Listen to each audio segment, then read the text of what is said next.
తిరుమల లడ్డూలో కల్తీ జరిగింది. లక్షలాది మంది కాదు, కోటాను కోట్ల మంది భక్తుల మనోభావాలు దెబ్బతిన్నాయి. అంతకు మించి ఆగమ శాస్త్రానికి మాత్రమే తగ్గట్టుగా పనిచేసేటువంటి తిరుమల యొక్క ప్రాశస్త్యం అపవిత్రమైంది అనుకున్న చోట పవన్ కళ్యాణ్ గారు నేను కూడా ఆ పాపంలో బహుశా భాగస్వామిని అయ్యానేమో, లేకపోతే నేను కూడా ప్రాయశ్చిత్తం కోసము ఆయన 11 రోజుల ప్రాయశ్చిత్త దీక్ష చేస్తే తప్పేంటి? చేయకూడదా? నేను అంటుంది అదే సార్, ప్రాయశ్చిత్తం దేనికి చేసుకోవాలి? అయినప్పుడు చేసుకోవాలి, అవ్వకుండా ఎందుకు చేసుకుంటున్నారు అన్నది ప్రశ్న. ఇప్పుడు ప్రాయశ్చిత్తం నేను మీరు చేసుకోవడానికి తప్పేం కాదు. స్వామివారికి మన శనివారం మీరు ఉపవాసం ఉండొచ్చు, నేను ఉపవాసం ఉండొచ్చు. మనం చేసింది మన ఆత్మకు తెలుస్తుంది, మనం ఏవో తప్పులు చేసాం అని చేత స్వామివారికి క్షమిస్తారు, ఇవాళ నేను ఉపవాసం చేస్తారు అన్నది మీకు మీరు వేసుకుంటుంది. ఆయన 11 రోజుల దీక్ష గురించి నేను అప్రహెన్షన్స్ చెప్పట్లే, కానీ అక్కడ అపవాదు నిజం చేయడానికి ప్రయత్నిస్తున్న ఒక గిమ్మిక్ని గమనించండి అంటున్నాను. ఇప్పుడు ఎన్డీడీబీ కాఫ్ రిపోర్ట్ కనిపిస్తుంది, అలాగే సిబిఐ ఎంక్వైరీ వేస్తారా అంటే కూడా అన్ని న్యాయపరమైన చర్యలు తీసుకుంటామని చెప్పి కూడా చంద్రబాబు గారు చెప్తున్నారు. మీరు అన్నట్లుగా ఈవో గారు నేను మీరు ఆయన ప్రెస్ మీట్ వినండి సార్, ఈవో గారు ఎంక్వైరీ వేయాల్సిన అవసరం లేదు, వీఆర్ టేకెన్ ద ప్రికాషన్స్ అని చెప్పాడు. మీరు గమనించండి, ఫస్ట్ థింగ్ నేను చెప్తుంది అదే. కానీ నేషనల్ మీడియాతో మాట్లాడుతూ నారా లోకేష్ గారు ఒక సిబిఐ ఎంక్వైరీ మాత్రమే కాకుండా ఇంకా చాలా ప్రక్షాళన చేయాల్సినటువంటి అవసరం ఉంది, we are ready to do that అని చెప్పారు ఆయన. ఆయన అంటూ కూడా చాలా స్మార్ట్ ఆన్సర్ ఇచ్చాడు. It is an independent body, EO is been, ఈవోని అక్కడ కూర్చోపెట్టే బాధ్యత మాత్రమే చంద్రబాబు నాయుడు గారు, అదే ముఖ్యమంత్రిది, మిగిలింది నథింగ్ టు డూ ఇట్ అని చెప్పారు. ద సేమ్ బయట విన్నాను ఎగ్జాక్ట్లీ. అవును. So when it is same, obviously what functioning authority is EO, let him talk. ఆయన కాంట్రడిక్షన్స్ ఎప్పుడు వస్తున్నాయి? ముందు మాట్లాడిన ప్రెస్ మీట్కి రెండో ప్రెస్ మీట్కి కాంట్రడిక్షన్ ఉంది. ఎగ్జాక్ట్లీ. ఇప్పుడు వైసీపీ నుంచి చంద్రబాబు గారు మాడిన తర్వాత తదనంతరం ఆయన ఇవన్నీ ఉన్నాయని మొదలెట్టారు. ఎస్ వాల్యూస్ అన్నీ మారి ఉన్నాయి. రిపోర్ట్ నేను పబ్లిష్ చేస్తాను, వెనకాల డిస్ప్లే చేయండి మీరు. అవును. ఇప్పుడు సుప్రీంకోర్టు చీఫ్ జస్టిస్కి అలాగే ప్రధానమంత్రి గారికి లేఖ రాస్తా అని చెప్పి జగన్మోహన్ రెడ్డి గారు రాశారు ఇవాళ. And by the same way Subba Reddy గారు అయితే, మాజీ చైర్మన్ సుబ్బారెడ్డి గారు అయితే హైకోర్టుకు మెట్లెక్కారు. మీరు అంతగా రేపు బుధవారం అది విచారణ జరగనుంది.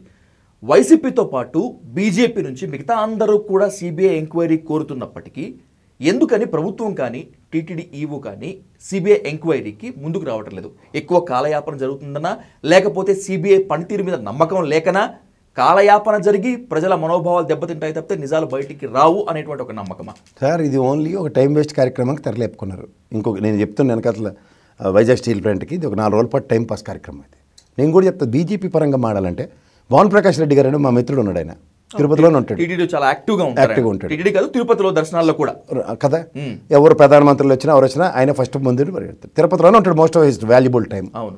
ఆయన 5 ఏళ్ళు ఏమైనా ఒకసారి మాట్లాడాడు దాని గురించి. నిన్న ఒక టీవీ ఛానల్ ఇప్పుడు ఆ భోగనిశాలలో కూర్చుని ఇప్పుడు మాట్లాడలేదు.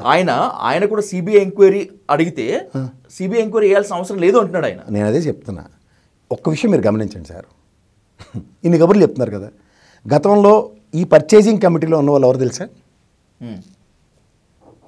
చెప్పనా? ఇప్పుడు వేమిరెడ్డి ప్రశాంత్ రెడ్డి గారు ఎంపీ గారు తెలుగుదేశం నుంచి నెల్లూరు, వాళ్ళ భార్య గారు అందులో ఒక మెంబరు. ఇప్పుడు మన మినిస్టర్ గారు పార్థసారథి గారు ఉన్నారు చూడండి, ఆయన కూడా పర్చేజింగ్ కమిటీ మెంబరు. ఓకే. ఇంకెవరు కావాలి మీకు? కర్ణాటక నుంచి ఒక అతను ఉన్నాడు, ఎవరికి దగ్గర అందరికీ తెలుసు. ఇంతకన్నా మీకు ప్రత్యక్ష ప్రసారాలు ఇంకేం కావాలి వీళ్ళకి సంబంధించిన విషయాల్లో? మీ ప్రభుత్వంలో ఇప్పుడు మీ ఎత్తుకున్న వాళ్ళు ఒకళ్ళు ఎమ్మెల్యే, ఇంకోళ్ళేమో మినిస్టర్ కింద కూర్చోబెట్టిన వాళ్ళు. ఓకే. చెప్పమనండి, వీళ్ళే కదా పర్చేసింగ్ కమిటీలో. మీకు ఇంకో విషయం చెప్తా, ఆ ఇంగ్రీడియంట్స్ ఏవైతే ఉంటాయో ఆ మెజర్మెంట్స్తో సైతం, యాక్యురసీతో సైతం మెయింటైన్ అవుతాయి. ఇవి కేవలం బట్ట కాల్చి మొహాన పడేస్తే మనం బట్టలు దులుపుకుంటూ కూర్చోాలి, దాన్ని మంటలు ఆర్పుకుంటూ.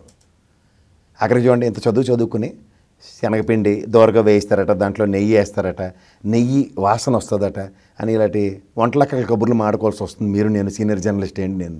రాజకీయ ఆరోపణలు ఏ విధంగానే ఉండొచ్చు, రాజకీయ ఆరోపణలు ప్రత్యారోపణలు పరస్పరం ఎవరైనా కూడా చేసుకోవచ్చు. కానీ తిరుమల అంటే కోట్లాది మంది భక్తుల యొక్క నమ్మకం, ప్రగాఢ విశ్వాసం. ఇలాంటి దాంట్లో కూడా కల్తీ జరగలేదు అనేటువంటిది నిరూపించుకోవటం ఎట్లా? అసలు ఈ ప్రసాదం కల్తీ ఎపిసోడ్కు ఎండ్ కార్డు పడేది ఎలా? సార్, ఒక మాట చెప్తున్నాను, అవ్వని పెళ్ళికి మీరు బాజాలు వాయిస్తారంటే ఎవడేం చేస్తాడు? ఇందాక నేను చెప్తుంది అదే. ఓకే. ఒక సిస్టమాటిక్ వేలో అక్కడ ప్రొసీజర్స్ అన్నీ జరుగుతూనే ఉంటాయి. 24/7 చేయాలి అది. ఇవాళ ఒక్కరోజు కాదు. మీకు ఇంకో విషయం చెప్తాను, the biggest achievement of Jaganmohan Reddy government ఏంటంటే నవనీత సేవ అన్నది స్వామివారి కోసం గోశాలని తిరుమలలో ఏర్పాటు చేశారు. అవును. దాని తాత్పర్యం ఏంటంటే అట్లీస్ట్ స్వామివారికి అక్కడ చేసేవి, ఈ నేను ఇందాక ఏం చెప్పాను, ఒక కంటైనర్ మొత్తం 4 రోజులకి స్వామివారి కైంకర్యాలకు ఉపయోగపడే దగ్గర ఈ గోశాలలో తయారయ్యి దాన్ని ఏమంటారు వెన్నర నెయ్యి వీటితో స్వామివారికి సంబంధించిన కైంకర్యాలు చేయడానికి చిత్తశుద్ధి చాటుకుంది గత ప్రభుత్వం. దట్ ద కేస్ వాళ్ళ ఇంటెన్షన్స్ ఆర్ నాట్ రైట్ అన్నప్పుడు ఈ పని ఎందుకు జరుగుతుంది? Got it. సో ఒక మొనాటమీని బ్రేక్ చేస్తూ సిస్టమేటిక్ వేని క్రియేట్ చేసిన తర్వాత ఇప్పుడు శ్రీవాణికి టికెట్లు ఉన్నాయి. అది ఒక ప్రభుత్వానికి ఆశ రాకుండా డైరెక్ట్ తాడేపల్లి భవనంకి వెళ్తున్నాయని ఎవడు మట్టుగా మాట్లాడేస్తున్నారు సంవత్సరాల తరబడి. మరి ఇప్పుడు ముందు కాలక్షేపం కార్యక్రమం గత ప్రభుత్వం మీద చెత్త వేసేస్తే సరిపోతుంది. అలాగే జూన్ జూలై నీ గవర్నమెంట్ ఉండి జగన్మోహన్ రెడ్డి గురించి మాట్లాడుతున్నారంటే తిరుపతి లడ్డు అంటే మీరు ఏం చెప్పాలి? నేను చెప్పండి చెప్పండి. జూన్ జూలై జగన్మోహన్ రెడ్డి గవర్నమెంటే ఈఓ లేకపోతే టీటీడీ బోర్డు ఎగ్జిక్యూటివ్ పనిచేస్తుంది. తప్పులు జరిగాయి. ఈ ప్రభుత్వం వచ్చిన వెంటనే ఇది ఎన్డీడీబీ రిపోర్ట్ ఆ రోజు ఇచ్చింది, లోపల దాచి పెట్టారు. అరే మీ ప్రభుత్వం వచ్చిన తర్వాత వచ్చింది ఎన్డీడీబీ రిపోర్ట్లో గత ప్రభుత్వం ఏం బాధ్యత ఉంటుంది? ఒక నిజం అనుకుంటే దాన్ని అవునట్రా కదంటారా? ఓకే. సో అన్సర్టనిటీని డ్రైవ్ చేస్తూ అంటే స్టీరింగ్ లేని బండి మీకు చేతికి ఇచ్చి స్టీరింగ్ ఉన్నట్టు భ్రమిస్తూ తెప్పమంటున్నారు. ఇదేమో చిన్నపిల్లల అట్లా లేదు. రేపు ఏపీ హైకోర్టు స్పందించే తీరుతోటి లేకపోతే సుప్రీంకోర్టు చీఫ్ జస్టిస్కి వైఎస్ జగన్మోహన్ రెడ్డి గారు రాసినటువంటి లేఖ సుమోటోగా తీసుకుంటే ఇది నిజంగా కల్పితమా లేకపోతే నిజంగా కల్తీ జరిగిందా అనేటువంటి నిజం బయటికి వస్తున్న నమ్మకం మీకుందా? ఖచ్చితంగా ఉంది. నేను ఆ దేవుణ్ణి నమ్ముతా. న్యాయ వ్యవస్థ మీద నాకు అపారమైన నమ్మకం ఉంది. ఎక్కడో దగ్గర ఏదో విధంగా ధర్మ పరిరక్షణ జరుగుతుంది సార్. అందులో దేర్ ఇస్ నో కాంట్రడిక్షన్. ధర్మో రక్షిత రక్షిత. ఎందుకంటే స్వామివారు ఆయనతో పెట్టుకుంటే నాకు తెలిసి ఎవడ మిగలడు. నేను అంత నమ్ముతాను. పొర్రాపాటు ఎందుకంటే లక్ష్మీ శుక్రవారాలు ఉంటాయి అక్కడ స్వామివారి సన్నిధిలో. తిరుమలలో ఎవడైనా కోతి పని అవన్నీ చేయమని చూద్దాం. నిజరూప దర్శనం నేత్ర దర్శనం రోజు గడగడగడలాడతారు. అబద్ధం చెప్పడానికో తప్పు చేయడానికో. చిన్న విషయం కాదు సార్. ఆయన దేవదేవుడు సార్. ఆయనతో ఎవరితోని కాందు. మహోలే ట్రై చేసి మీకు ఇదంతా బాధ ఏంటంటే ఒక అభండాలు మీద మాట్లాడుతూ ఇప్పుడు చూడండి 7 కొండలు జగన్మోహన్ రెడ్డి గారు నాన్నగారు రాజశేఖర రెడ్డి గారు క్రీస్తు చేసేస్తారా టీవీ చేస్తారా ఏవో మాట్లాడుతూ ఉంటారు. కానీ వాస్తవం చూసుకుంటే 7 కొండలు స్వామివారికే చెందుతాయని గత రాజశేఖర రెడ్డి గారి ప్రభుత్వంలోనే జీవో ఇవ్వబడింది. చూసుకోండి. ఎగ్జాక్ట్లీ అది జీవో నెంబర్ 77 సంథింగ్ ఏదో ఉంది. నిజమే ఉంది కదా మీకు. అలా మీరు ఈ ప్రతిసారి వచ్చేసరికల్లా ఏముంటాయి జగన్మోహన్ రెడ్డి గారు అలా బస్ టికెట్ల మీద యేసు ప్రభు ముద్రించారట సార్. అడ్వర్టైజ్మెంట్లు ఎవడోడుకో కాంటాక్ట్లు ఇస్తారు. అవి ఇమీడియట్గా యాక్షన్స్ ఉంటాయి సార్.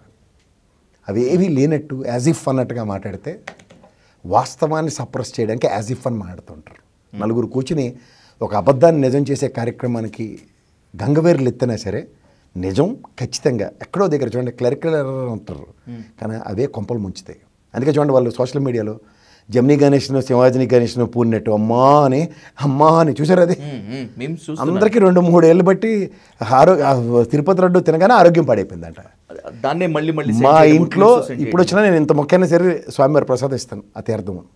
ఎవరో ఒకడు మీలాటోడు నాలాటోడు ఎవడో తీసుకొచ్చి నాకు ఇస్తూనే ఉంటారు. చెప్తున్నా నేనే ఈరోజు దాకా ఇప్పుడు ఎవరికైనా ఆ బాధ ఉండి లాస్ట్ లడ్డు ఉంచానండి ఇలాగ ఇబ్బందిగా ఉందంటే అది మహా అయితే డ్రై అవుతుంది. అన్ని నెయ్యి అంతా ఫ్రిడ్జ్లో పెడితే evaporate. But I will tell you taste is not deviated. అనవసరంగా వద్దు. అయింది ఏదో అయింది. ఎక్కడికైనా దీన్ని ఫుల్ స్టాప్ పెట్టండి. ఇదే స్వామివారి సన్నిధిలోనే ప్రాణాల మీదకి తెచ్చుకుంటే ఆ స్వామి భిక్షతోనే చంద్రబాబు నాయుడు గారు ప్రాణాలు నిలబెట్టుకున్నారు అలిపిరి ఘటనలో. ఆ దేవదేవుడు ఇచ్చిన ప్రాణమే అది ఆయనకి. ఆ దేవదేవుడు ఇచ్చిన ప్రాణానికి ఖచ్చితంగా ఈ has to commit with his soul to protect the dignity of TTD. Because అది నా రాష్ట్ర ప్రైడ్. నా స్వామివారు ఇప్పుడు స్వామివారు మీ ఇంట్లో ఉండడం అన్నది ఎంత గొప్ప కారణంగా ఉంది సార్. అంతే కదా. ఇవాళ ఆంధ్రప్రదేశ్ ప్రజలు చేసుకున్న అదృష్టం స్వామివారు తిరుపతి ఆంధ్రప్రదేశ్లో ఉండటం. చేత అదృష్టాన్ని కాలదనుకుంటే ఆయన గుండెలో ఉన్న లక్ష్మీదేవి అట్లే ఆర్థిక కష్టాల్లో ఉన్నది రాష్ట్రం.